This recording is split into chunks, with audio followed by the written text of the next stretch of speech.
What's going on, Birdland? Stephen Heckman here for the Final Strike broadcast, brought to you by the Baltimore Battery. Hope everybody has enjoyed the last couple weeks. Unfortunately, I have been away, had some personal things to take care of, but we're back at it, and I hope y'all missed me as much as I missed you.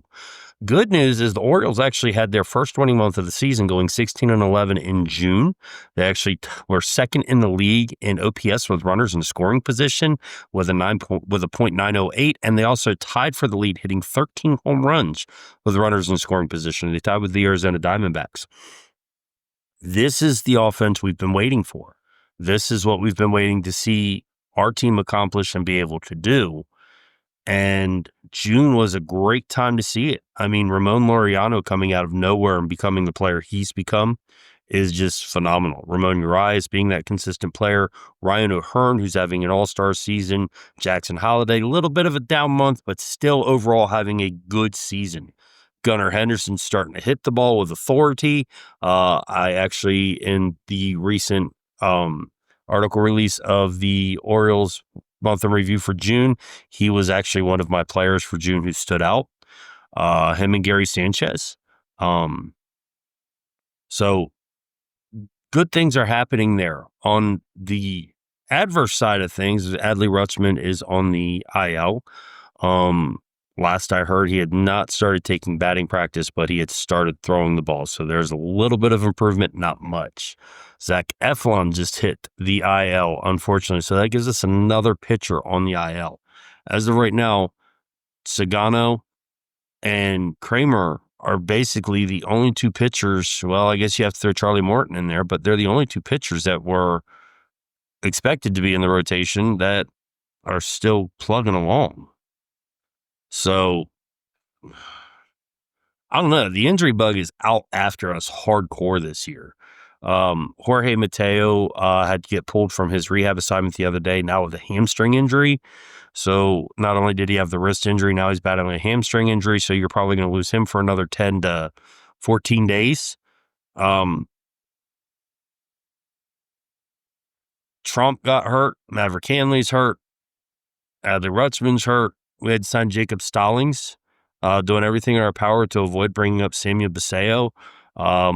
Which the kid's doing very, very well down at AAA. I get the concept here, and I know a lot of people are hammering that we're manipulating service time, but in reality, he's played less than 20 games this season at the catcher position in AAA. So you really need to get him up to speed, and his defense is not his actual strong foot. He has a very strong arm, but his blocking and his pitch framing are not up to par. And at 20 years of age, I'd rather have the kid develop the right way than force him into a situation that could cause him to actually hurt his confidence. As we saw last year, Jackson Holliday, once it started going bad, it snowballed and got worse. And now in the offseason, he took a different determination route, adjusted a few things, and came back with authority this year. But it's very hard when you bring up a 20-year-old kid to throw him into a situation, especially one we're trying to have a historic turnaround to make the postseason and have that added pressure on him. He's already the top prospect in our system. He's the number 15th overall prospect in MLB rankings. So with Gunnar Henderson, Jackson Holliday, Adley Rutschman, all living up to expectations. Well, Adley right now, his offense is down.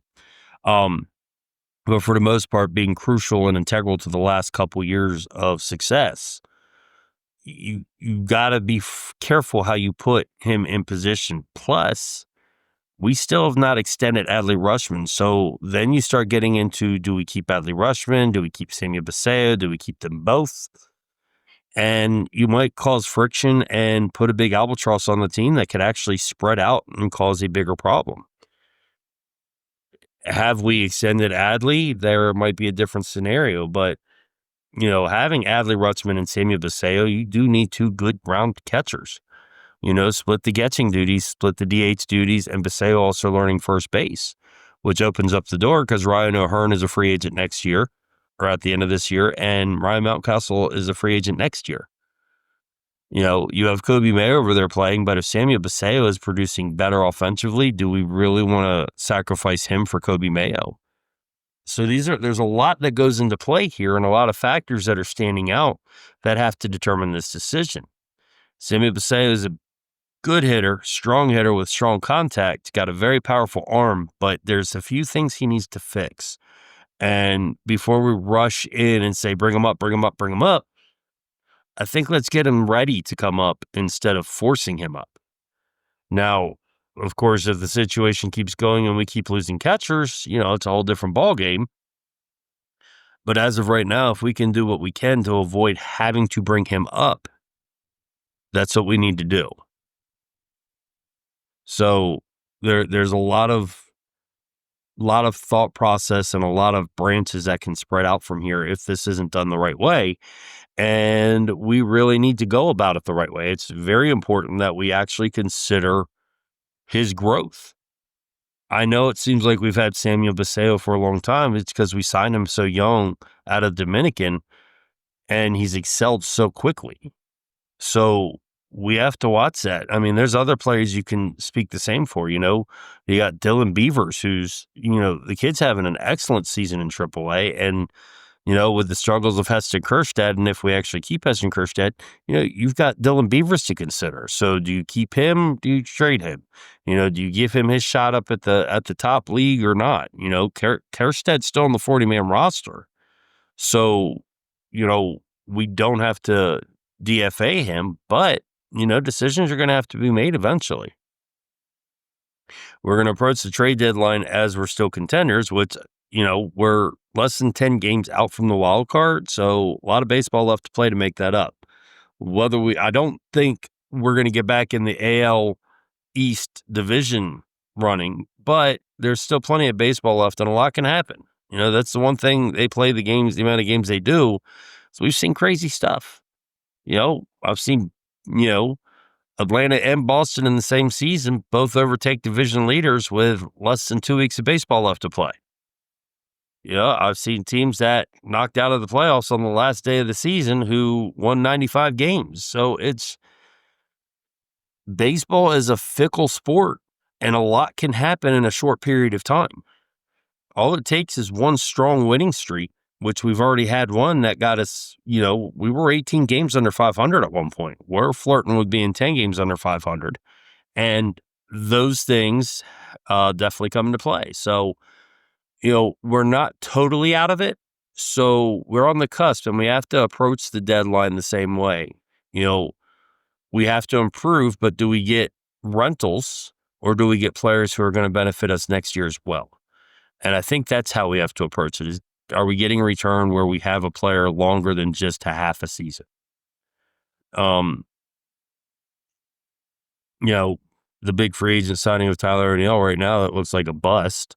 We can't even get him on the field. And last time he was on the field, he couldn't play that well. So a lot to think about, a lot going on here, and a lot on Mike Elias's plate.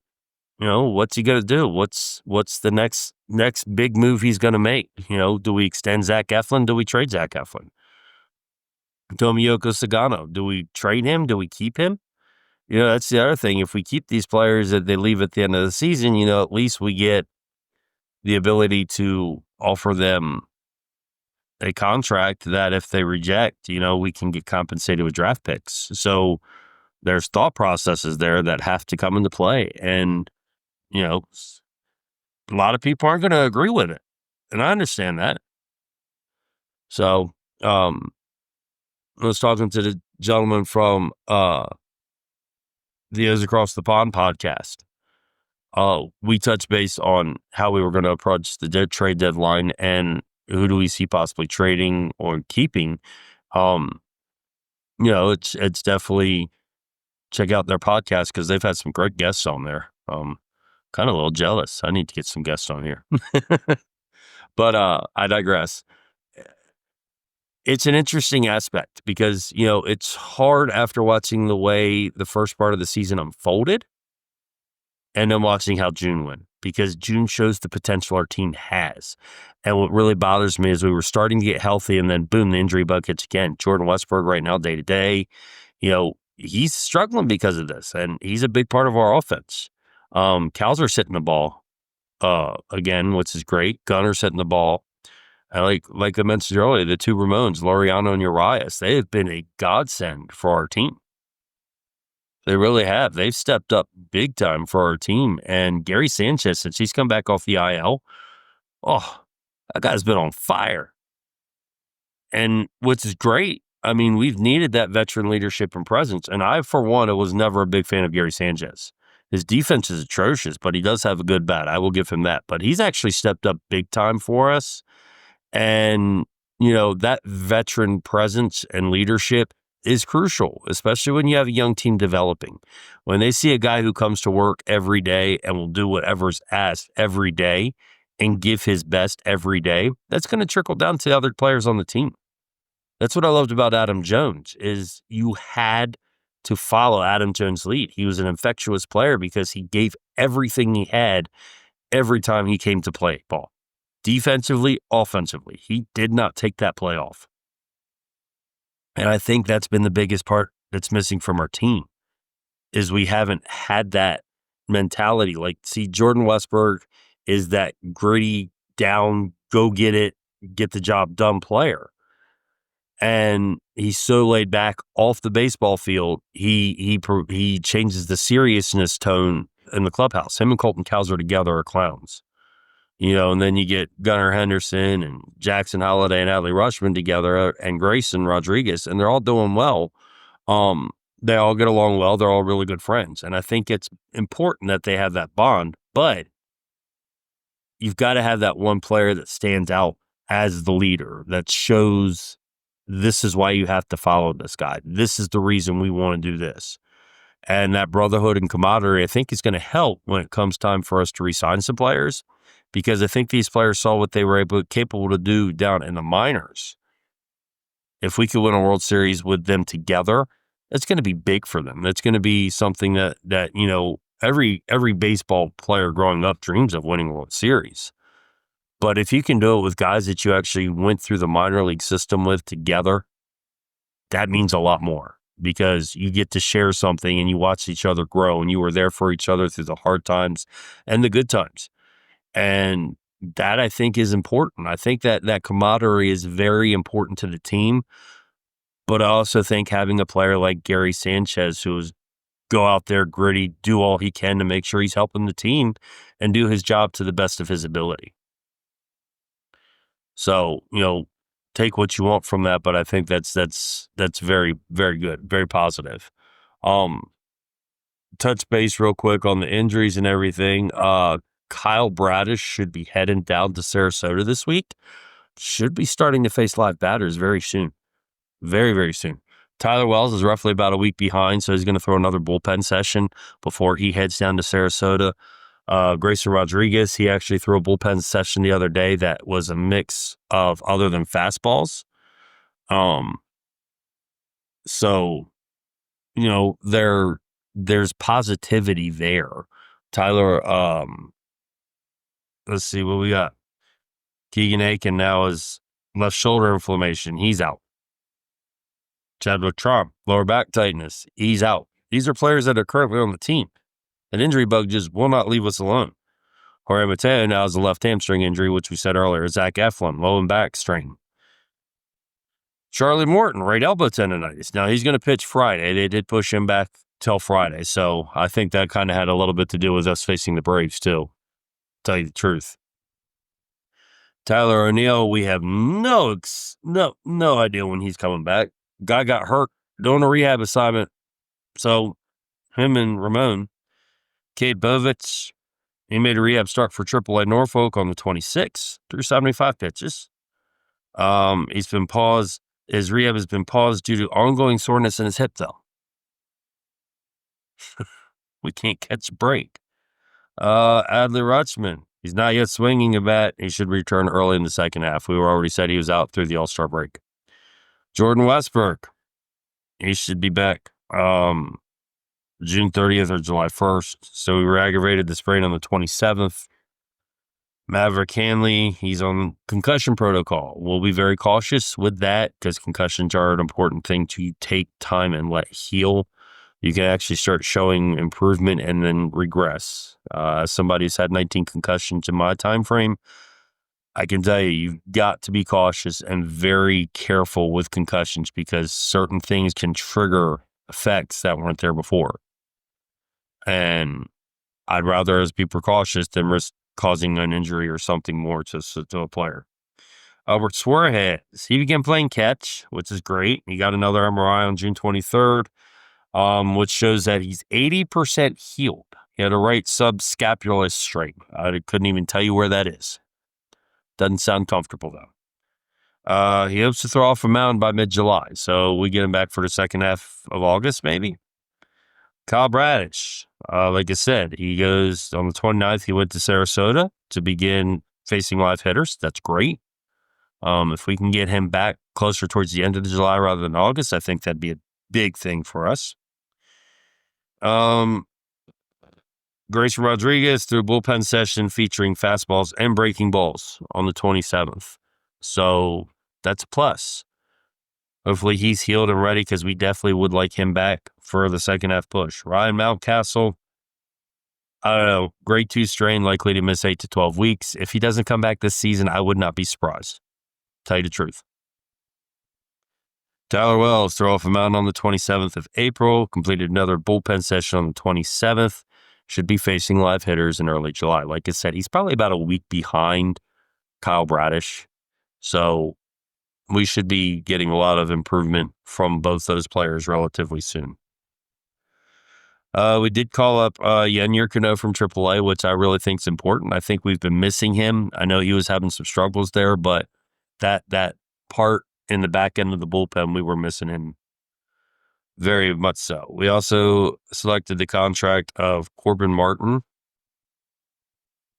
designated Matt Bowman for assignment, and infield outfielder Jose Barrero agreed to terms on a minor league deal. I already told you about Keegan Aiken going on the IL.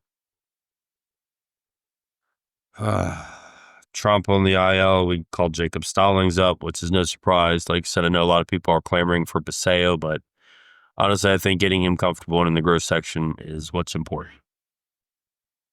Dylan Carlson recalled from AAA. That's an interesting one. Manuel Rivera designated for assignment. Kyle Tyler elected free agency in lieu of accepting his assignment to AAA. And Tyler O'Neill on the 1st transferred his rehab assignment to AAA Norfolk. So there's a lot of positive there, but there's also negative. I mean, can't keep losing catchers. This is atrocious. I mean, we've literally, right now on the IL, you have Grayson Rodriguez, Albert Suarez, Zach Eflin. Then you add in Tyler Wells, Kyle Bradish. Now you have Keegan Aiken, Colby Selby. Let's see, who else do we have? What other pitchers do we have? Cody Poteet. I mean, where does it end? You have 2 catchers on the 3 catchers on the IL. Okay, Povich. So I mean, it's hard not to laugh because I honestly don't remember seeing a team this decimated with injuries so much in 1 year. I mean, like, we saw what the Braves went through when they lost Ronald Acuna and Spencer Strider, and their third baseman, Riley. I can't think of his first name. Either way, we saw what they went through. They lost big-time players. We're losing big-time players and then losing more big-time players all at the same time. And, my buddy Ivan and me were talking the other day, and, he brought – and actually Logan did as well, brought up the same point. We might need to look into getting a new training staff. Yeah, it's consideration. I mean, most of our pitchers had a lot lat injuries this year. A lot of lat injuries? I mean, come on, seriously? Something's not being stretched properly. Now we're getting hamstring injuries. Poor Jordan Westberg just can't get his finger straight because he keeps sliding in the wrong thing or getting the ball off the end of the bat. Of course, like you said, our catching carousel. Adley, Rutschman, Maverick Hanley, Trump. Mountcastle's on the IL. Tyler O'Neill's on the IL. Colton Cowser missed 60 days already. I mean, seriously, we have not been able to field our actual team yet this year. How much more can we take? And I know it's frustrating as a fan in Baltimore because we expected so many big things this year, but when you look at the overall picture of the games lost due to injury this year, it's asinine. It's insane. And there's no way, I don't care who you are, that you can get through with this many injuries and expect to make the postseason. If we make the postseason, I swear it'll blow my mind. It will literally blow my mind. I want us to make the postseason. Don't get me wrong. But my expectations went from here probably to about here since we've, had the injury virus. That's pretty much all I can say. We've had an injury virus. So we're going to see what happens. Hopefully July is a continuation of June. It would be great. Hopefully we can gain some ground, pick things up, and, head into the All-Star break and come out of the All-Star break in relatively good health. That would be the ideal thing. If we could get players back and start getting our team back, to the strength that it was before. I think that's going to be a crucial part of the growth of our team this year. And I think it's going to be big going into next year. Not counting out this year, but I'm also not as high in hopes of postseason appearance as I was before. And that's nothing against, the team, except their performance during the beginning of the year was completely out of whack. And for whatever reason that was, whether it was Hyde not doing things properly, whether it was lack of leadership, maybe it was just frustration because everybody was getting hurt. Important pieces of our team were hurt and not there. I don't know. But June shows what this team is capable of doing. We have the depth in the minor leagues, thank God, because how many people would have 5 catchers go on the IL this season and still be able to keep playing? We have 3 of them on there now. So, you've got to take the good with the bad. And realistic expectations right now is it's a very long shot for us to make the playoffs. It would be a historic turnaround if we did, but I'm not holding my breath. So we're going to wrap up here. Thank you all for joining and listening. Please make sure, if you're on YouTube, subscribe. I need you all to subscribe because I'd like to be able to do some live posts. If you're watching this on YouTube or if you're getting this and you haven't been to YouTube yet, at SRJ Heckman, make sure you subscribe. It's free to subscribe.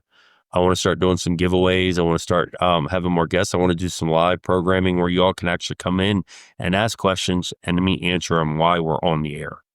I think that would be excellent. I want to get you all more involved. Don't forget to follow The Final Strike on X, formerly of Twitter, at The Final Strike _.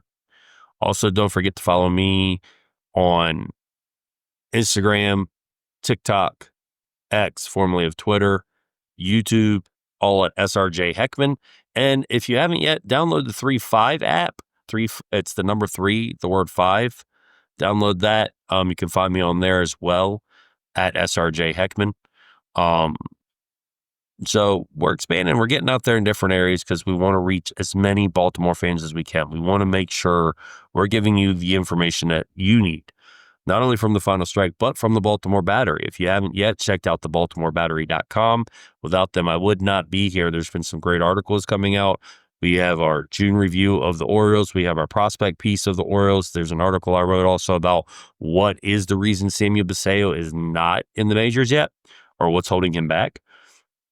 I think it's a pretty good read. I know I'm a little biased because I wrote it, but don't forget to check out the BaltimoreBattery.com. Make sure you leave us comments and thoughts on what you think of the pieces and what you'd like to see. Same here. Don't forget to leave a comment. Let us know that you've watched this. Like, follow, and share. Let's get more people involved because I want to be able to get you all involved in the show a little bit more. Until next time, Birdland, please have a safe and wonderful 4th of July. I want to give a big shout out to my sponsor, Scooters for Rent, which is actually transitioning its name to Advanced Mobility Solution. Still going to offer the same great service Same great products. If you're in the Eastern Shore area and you're looking for mobility products, give them a call, 302-280-6203. If you're in the need for scooters, wheelchairs, beach, manual, or electric, and lift recliners, tell them Stephen from The Final Strike sent you. Check out The Final Strike anywhere you can find your podcast and on YouTube. And also don't forget to check out the Baltimore Battery, X, and Twitter, and Blue Sky at the Be More Battery. And until next time, Berlin, have a safe and wonderful 4th of July. Keep that beer cold. Peace out.